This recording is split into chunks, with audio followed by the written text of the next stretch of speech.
Sir movie అంటే అనుకున్న రేంజ్కి ఎదగలేదు అన్న కొన్ని మీమ్స్ ట్రోల్స్ రావడం కూడా చూస్తున్నాం. అంటే మామూలుగా 1000 కోట్లు కలెక్ట్ చేస్తుంది, అంత మించి అవుతుంది అని అంతకుముందు రిలీజ్కి ముందు అనుకున్నారు. ఆ తర్వాత అవ్వలేదు అన్న ఒక ట్రోలింగ్ రావడం ఇవి చూస్తుంటాం కదా, మీరు ఒపీనియన్ సార్ దానిపైన? మరి ఎవడెవడ ఎంత ఊహించుకున్నాడో నాకు తెలియదు, కానీ మా టీం అంతా వెరీ మచ్ హ్యాపీ, బ్రహ్మాండంగా సక్సెస్ని ఎంజాయ్ చేస్తున్నాము. బయట వాళ్ళు మరి ఎంత వచ్చాయో నాకు కలెక్షన్ నాకు కూడా తెలియదు, కానీ బయట వాళ్ళు ఎవంది ఊహించుకోవచ్చు, ఊహకే ఉంది. సినిమా ప్రాక్టికల్గా వచ్చినప్పుడు కదా తెలిసేది. పైగా సినిమాకి కలెక్షన్స్ అప్పుడున్న వాతావరణాన్ని, మనుషుల మూడ్ని బట్టి కూడా ఉంటుంది. అవును, జనాలు ఆ టైంలో సినిమా మూడు చూసే ఉంటే సినిమాలకు వెళ్తారు. ఇప్పుడు సపోజ్ ఒక పండగ సీజన్ ఉంది, సంక్రాంతి, ప్రతి ఒక్కరు సినిమాకి వెళ్ళాలనుకుంటాడు. అప్పుడు ఫ్లాప్ అయిన సినిమాలకు కూడా కలెక్షన్స్ బాగుంటాయి. అవును, ఒక్కొక్క పీరియడ్లో అద్భుతమైన సినిమా కూడా సినిమా సూపర్ ఉన్న కలెక్షన్లు తగ్గొచ్చు. జనాల మూడ్ను బట్టి ఈ టైంలో సినిమాలు చూసే మూడ్ ఉంటుందా లేదా అనేది కూడా. సపోజ్ ఇంట్లో పిల్లలకి ఎగ్జామ్ ఉందంటే పేరెంట్స్ కూడా సినిమా చూడరు. ఇలాంటి రకరకాల పరిస్థితులు ఉంటాయి సినిమా మీద ఎప్పుడు కూడా. బట్టి వాళ్ళు వండర్ఫుల్గా సక్సెస్ని చూస్తున్నారు. ఇమీడియట్లీ పార్ట్ 2 కూడా స్టార్ట్ చేయబోతున్నారు. వాళ్ళైతే హ్యాపీ. ఓకే సార్, మామూలుగా ట్రోలింగ్ పైన మీ ఒపీనియన్ ఏంటి సార్? అంటే మామూలుగా ఆర్టిస్ట్ అని ట్రోల్ చేయడం ఇవన్నిటి చూస్తూ ఉంటాం సోషల్ మీడియాలో, మీ ఒపీనియన్ ఏంటి సార్ దానిపైన? చేయనివ్వండి, ఎవరి పని వాళ్ళు చేస్తుంటారు. కొంచెం అర్థవంతంగా ఉంటే బాగుంటుంది.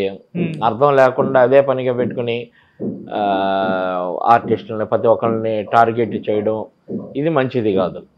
ఆర్టిస్ట్ అనేవాడు ఆర్టిస్టే కాదు, ఎవరి గురించైనా, పొలిటీషియన్ అవ్వచ్చు లేకపోతే ఇంకెవరైనా అవ్వచ్చు, వారి కోణంలో కూడా చూడాల్సిన అవసరం ఉంది. ఇప్పుడు ట్రోల్స్ చేసేవాళ్ళు కూడా ఒక రకంగా జర్నలిస్టులే కదా, జర్నలిస్టులే అయితేనే కదా ఏదన్నా చేసేది. జర్నలిస్ట్ అనేవాడు ఎలా ఆలోచించాడు, అన్ని కోణాల్లో నుంచి ఆలోచించాలి, అన్ని వైపుల నుంచి వాళ్ళ పరిస్థితి ఏంటి ఇదేంటి అని. నలుగురు నవ్వడం కోసం ట్రోల్ చేయకూడదు ఎప్పుడు, అది వృత్తి ద్రోహం అయింది. ఏదైనా ఒక కామెంట్ కానీ ఒక విమర్శ కానీ చేసామంటే అది సద్విమర్శ అవ్వాలి. ఒక ఒక జోక్ చేసినా కూడా అది ఒక ఆరోగ్యవంతమైనగా ఉండాలి తప్పితే ఒకరి మనసుని బాధ పెట్టి వాళ్ళని బయట తిరగనివ్వకుండా చేసేటట్టుగా అలాంటివి చేసేవి అంటే అవి వైపరీత్యం అంటాం. అంత అలాంటివి కరెక్ట్ కాదు. ప్రతి ఒక్కరు కూడా ఏంటంటే మీమ్స్ చేసేవాళ్ళు అవ్వచ్చు, ట్రోల్స్ చేసేవాళ్ళు అవ్వచ్చు, ఇది ఒకళ్ళని టార్గెట్ చేయడం అనేది ఒక మానసికంగా వాళ్ళని హత్య చేసినట్టే. అది కానీ కొన్ని సందర్భాల్లో ఈ మీమర్స్ వల్లనే ఫేమ్ రావడం కూడా చూస్తూ ఉంటాం సార్. ఫేమ్ అవుతారు. ఫేమ్ ఒక సైకో కిల్లర్ కూడా ఫేమ్ అవుతాడు, అండ్ ఆదర్శంగా మనం తీసుకోలేం. వరుసగా సీరియల్ కిల్లర్లు ఎంతోమంది ఫేమస్ అయిన వాళ్ళు ఉన్నారు, అండ్ మనం ఆదర్శం తీసుకుంటామా? లేదు. ఫేమస్సే కాదు, ఒక చేసే పని సమాజంలో గౌరవంగా ఉందా లేదా అది ఫస్ట్ మనం చూసుకోవాలి. నలుగురు దగ్గరికి వెళ్తే మనం ఇది ఒకటి పొట్టగొట్టి 100 కోట్లు సంపాదించవచ్చు, ఒకడిని నిలువున ముంచేసి మనం గొప్పగా ఎదగవచ్చు, పక్కవాడు కూడా మన వైపు చేదరించుకున్నట్టు చూస్తాడు. ఎందుకు అవ్వదు? అట్లాగే మనం చేసే పనిలో నిజాయితీగా ఉందనుకో, ఆ సంతృప్తి మన గౌరవాన్ని ఇస్తుంది, ఆ గౌరవం మనకి సంతృప్తిని ఇస్తుంది. అది వేరు. ఆ టేస్ట్ అలవాటు పడ్డాడు పిచ్చి పనులు చేయడు. Right sir. Okay sir, Salaar మూవీకి మీరు తీసుకున్న రెమ్యునరేషన్ ఎంత సార్? ఎందుకు పట్టిస్తాయంటే ఇన్కమ్ ట్యాక్స్కి పర్వాలేదు, మంచి రెమ్యునరేషన్ ఇచ్చారు. ఓకే సార్, మీ ఫస్ట్ మూవీ రెమ్యునరేషన్ ఎంత సార్? 350 రూపాయలు. ఏ మూవీకి సార్? మూవీ కాదు, సీరియల్ చేశాను. సీరియల్? ఏ సీరియల్? పేరు గుర్తులేదు. చిన్న క్యారెక్టర్, 1 డే క్యారెక్టర్ చేసా ఎప్పుడో 20 ఏళ్ళ క్రితం.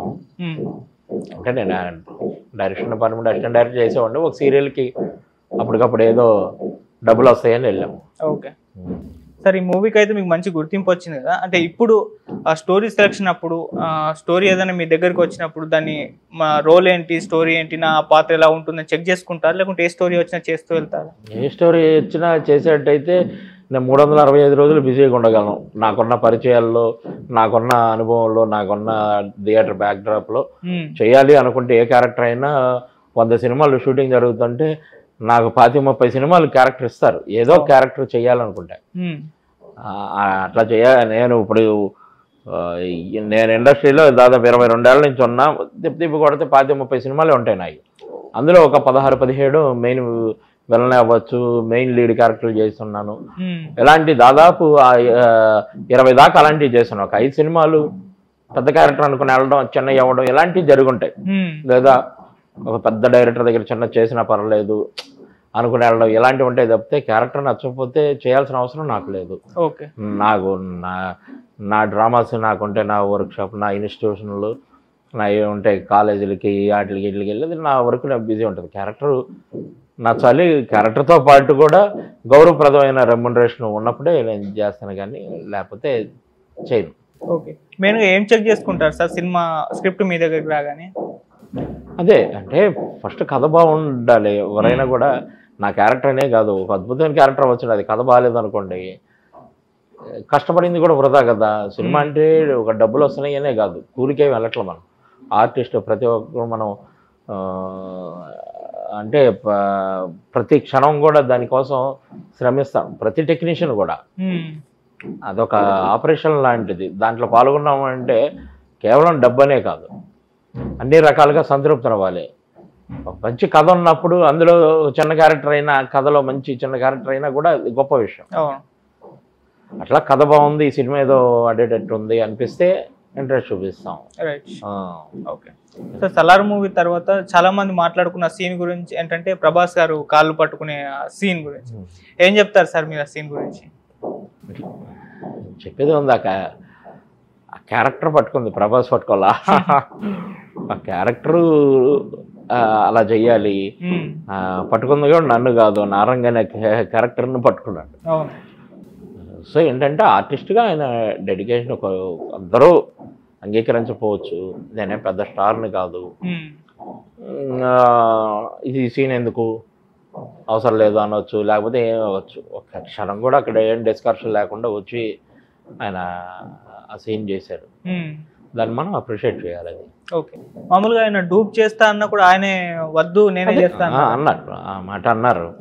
అంటే అక్కడ చేయడానికి వస్తే వద్దు అని చెప్పేసి ఆయన పక్కకి నెట్టి మరి ఆయనే వచ్చి చేశారు. అంటే అప్పటికి 2 సార్లు చేశారు. ఇది ప్రొఫైల్లో ఉన్నా కూడా ఆయనే వచ్చి నేనే చేస్తాను అని చెప్పేసి చేశారు. అది ఓకే సార్, 22 సంవత్సరాల నుంచి ఇండస్ట్రీలో ఉన్నారన్నారు. మీ ఇన్స్పిరేషన్ ఎవరు సార్ అంటే ఇండస్ట్రీకి రావడానికి? ఇండస్ట్రీకి ఇన్స్పిరేషన్ అంటే నేను మామూలుగా డ్రామాస్లో చిన్నప్పటి నుంచి ఆ డ్రామాస్ వాటిలో ఉండి మామూలుగా ఎవరినో ఇన్స్పైర్ అయిపోయి ఇండస్ట్రీకి అలా రాలా.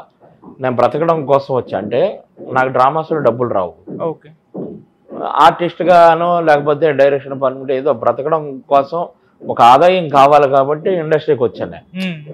ఫిల్మ్ ఇండస్ట్రీ నాటకాల్లో మాకేం జీతాలు ఉండవు, మేము ఎదురు పెట్టడమే తప్పితే ₹1 వచ్చేది ఉండదు. బట్ నేను లైఫ్ అంతా ఒక ఆర్టిస్ట్గా బతకాలి అనుకున్నప్పుడు నాకు వేరే మార్గం లేదు, ఫిల్మ్ ఇండస్ట్రీ. ఆ రకంగా నేను ఇలా వచ్చాను అనమాట. బట్ ఆర్టిస్ట్గా బోల్డంతమంది ఇన్స్పిరేషన్ ఉంటారు.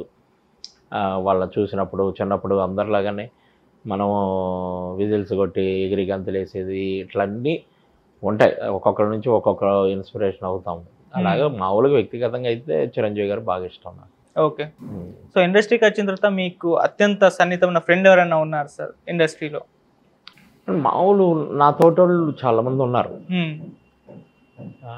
నా తోటి వాళ్ళు చాలామంది ఫ్రెండ్స్ వాళ్ళం ఉన్నాము.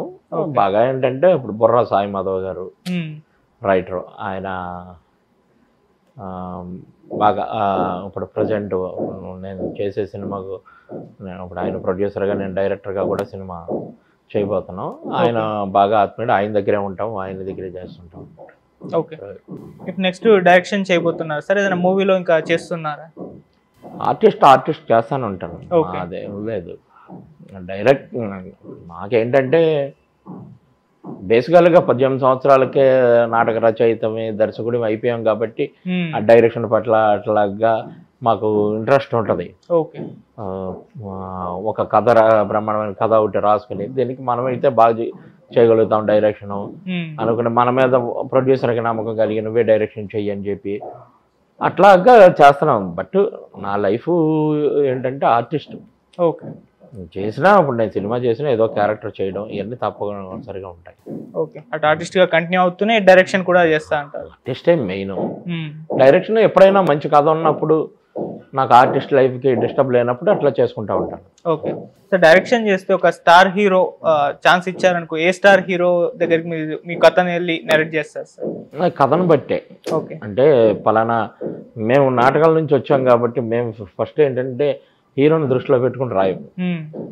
కథ ఆ కథ ఎవరికి సూటబుల్ అయితే ఆ తర్వాత ఆలోచిస్తామే తప్పితే పలానా హీరోకి ఒక కథ రాద్దాం, ఈ హీరోకి ఆ కథ రాద్దాం అట్లా అని ఉండదు. అలా ఇంకా అలవాటు పడలా మేము. నాటకాల్లో ఏంటంటే ఒక కథ పుట్టాక ఈ పాత్రకి ఎవడు సరిపోతాడు అనేది చూసుకుంటామే తప్పితే అలా ఎప్పుడు అనుకోవాలి.